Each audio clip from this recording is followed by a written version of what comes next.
Okay, so today I'm going to show you all 3 really easy kimchi recipes using the vegan kimchi that we made in our German and Korean kimchi battle.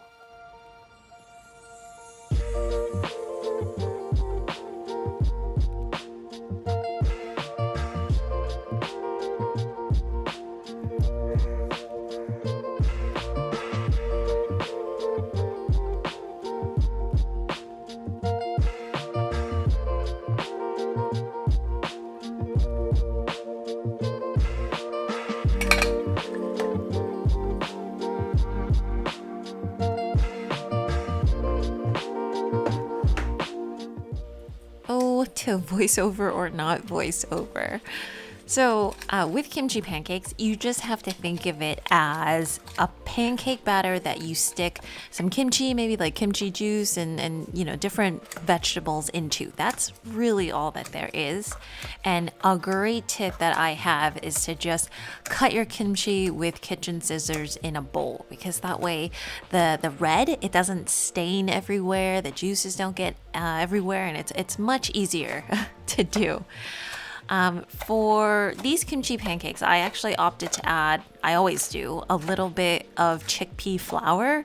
Recipe's gonna be down below, but I always just think it makes it a little bit more substantial. It makes it more nutritious than, empty calories that you would just get from flour.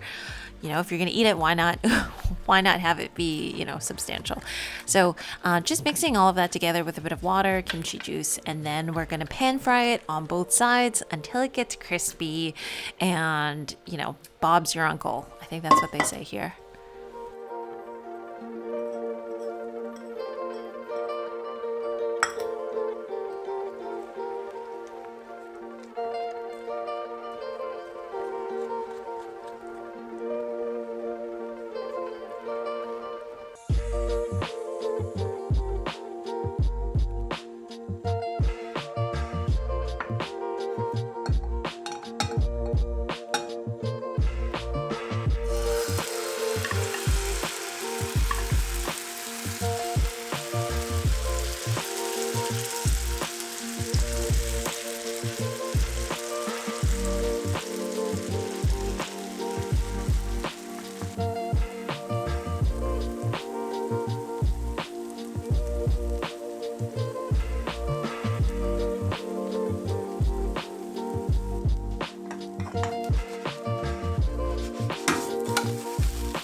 Just cut up an onion. Slice that.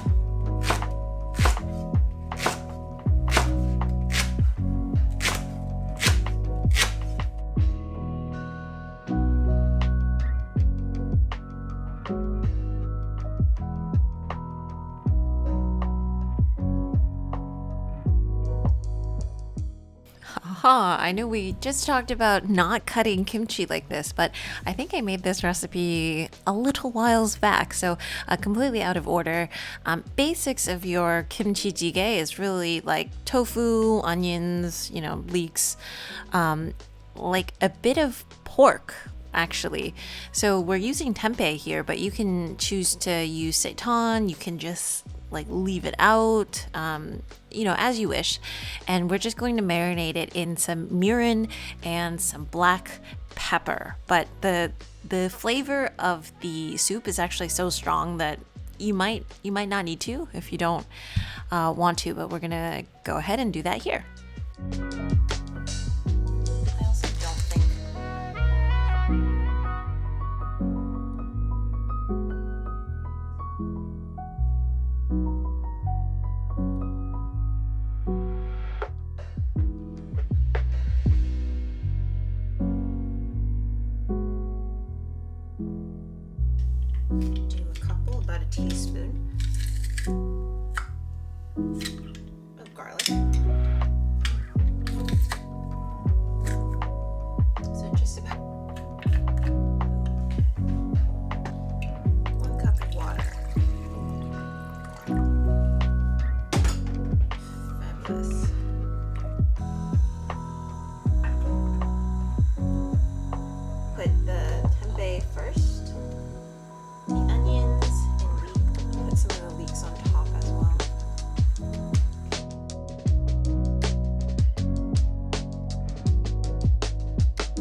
So our last one up is kimchi fried rice, and I've opted to use a mixed grain as opposed to rice. Again, just having things be more substantial, you know, like nutritious, so that you don't feel bad about eating it.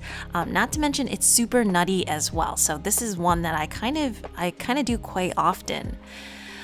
So just like any fried rice, it starts off with a base of like onions and some garlic just to get some good flavor. And then I add in the rice, the kimchi, all that good stuff, and I can actually put this dish together in about 10 minutes. So it's really easy, it's really like yummy and tangy and a little bit spicy, very savory. Really nice recipe.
Anyways, hope you all have enjoyed these 3 recipes, and if you haven't checked out the kimchi battle yet, Germany versus Korea, make sure to go and check out that video. There's a lot to learn about making kimchi and the onggis and the whole fermentation process. So yeah, hope you guys all enjoy.